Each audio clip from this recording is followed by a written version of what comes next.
Hi everyone, it's Az here from HeelvsBabyface. Hey, remember that Star Wars sequel trilogy? Huh? Yeah? No? Hey, it was amazing. It was absolutely amazing. Every film did kajillion billion at the box office. The new characters were so beloved that it launched a new Star Wars universe going forward. So many great shows out with the sequel trilogy cast all coming out. Certain series like, okay, well there isn't any per se right now, all right? Okay, but they did do a Mandalorian thing because Boba Fett looks cool. So they did that. That's pretty much it. It's shit, wasn't it? I mean, come on. We all know it is. Let's not pretend anymore. Let's stop the silliness, Az. The sequel trilogy was out of balls. It was terrible. It was embarrassing. I mean, legitimately embarrassing. After watching The Last Jedi, which I've only ever seen once, which was at the cinema, and to be leaving a Star Wars film going, we're also like, hey, we enjoyed that, didn't we? Like, yeah.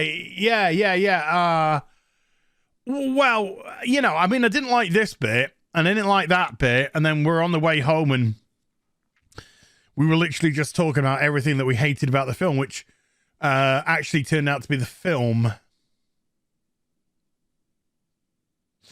And I had to wake up the next day to the realized horror that that Star Wars was absolute garbage.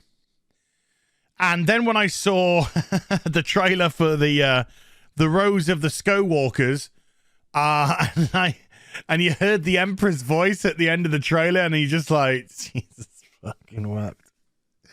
No, I'm out. And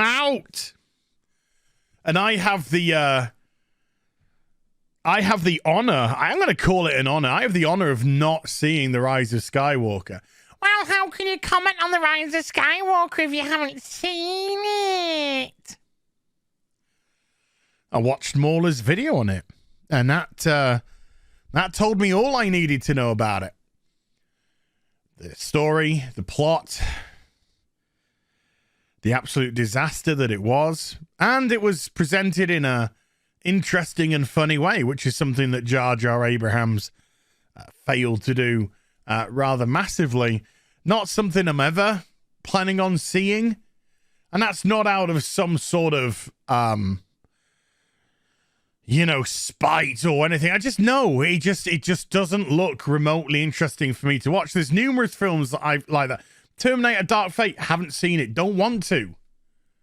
No need. Ghostbusters 2016, Ghostbusters Heed the Call, I think as they call it now. Don't need to see that film. I lose enough brain cells as it is with all the other shows that I watch on TV for your entertainment. Yeah, I'm blaming you.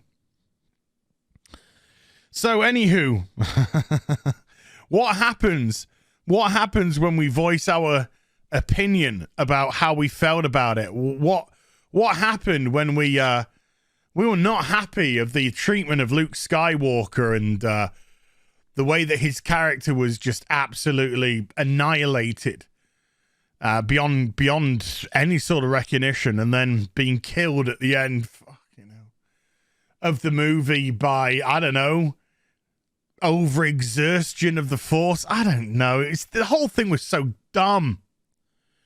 Well, we got called racists because we thought Rose Tico was the worst character in Star Wars history.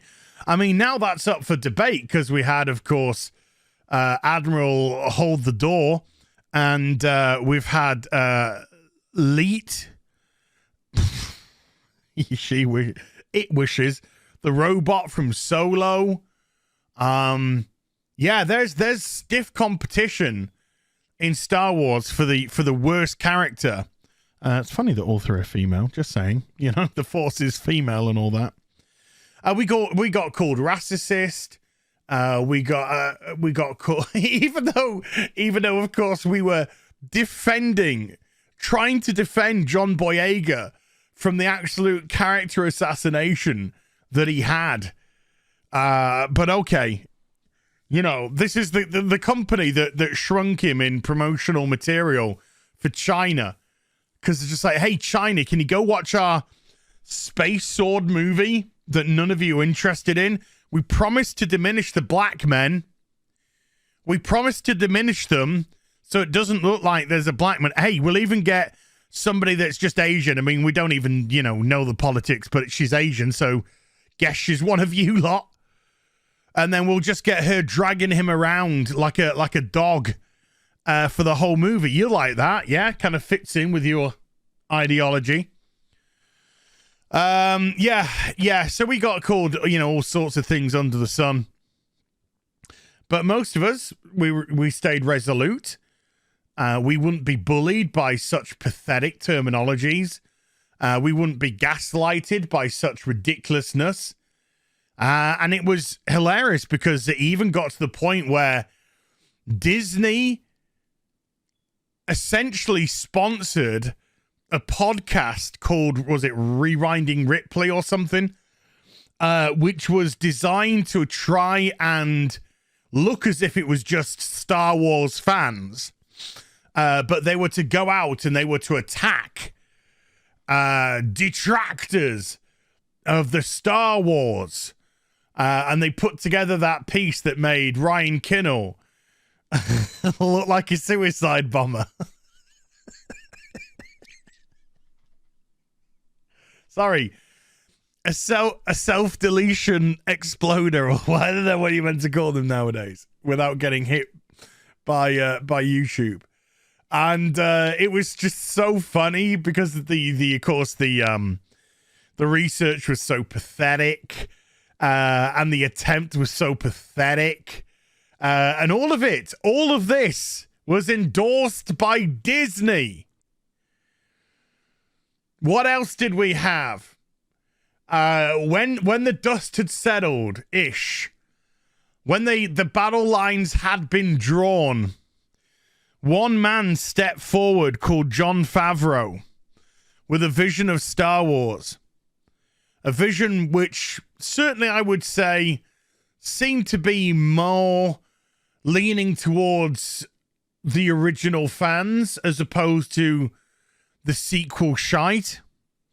And at the end of Mandalorian Season 2, wanted to give those fans a moment where Luke Skywalker, a young Luke Skywalker, fights his way like a proper Jedi through a ship, smashing his way through the Dark Troopers till he gets to the bridge of Wammen and Mando and then takes Grogu.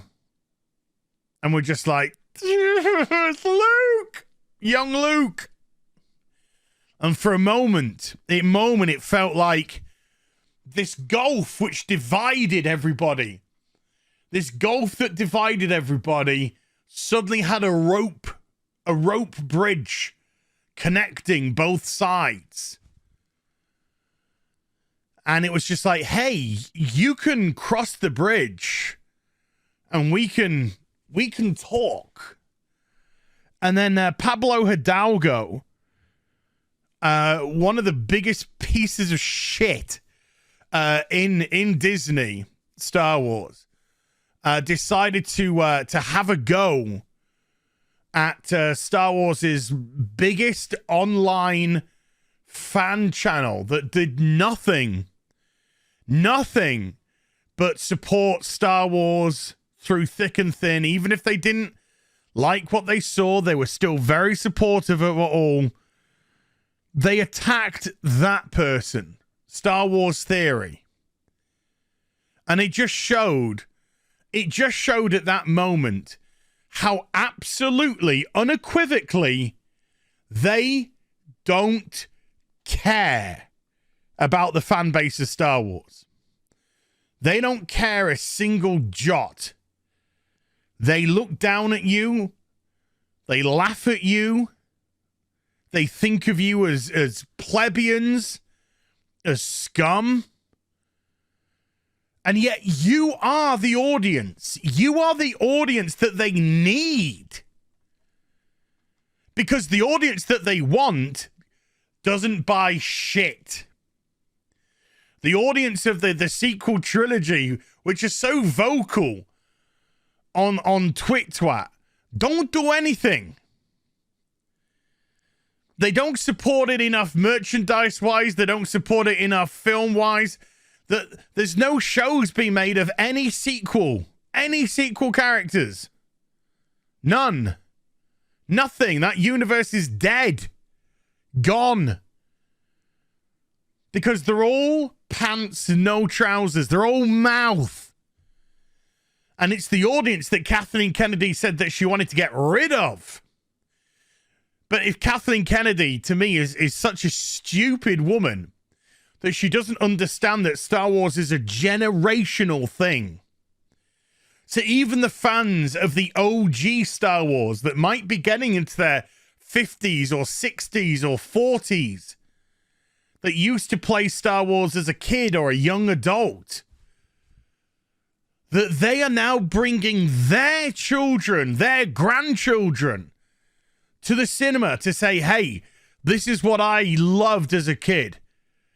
This is the franchise which just blew me away. And they want to share that as a family. Star Wars became a generational thing. The prequel trilogy shows that, proves that.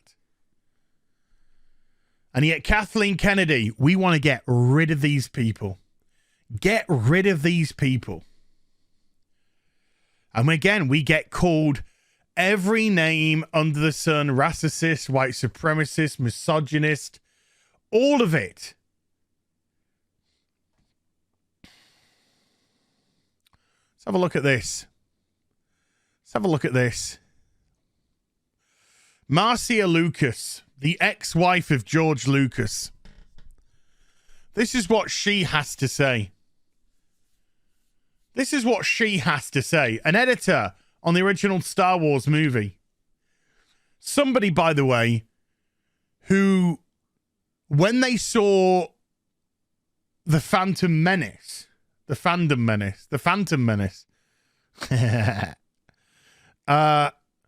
after they saw it, went to their car and wept because they said it just wasn't good.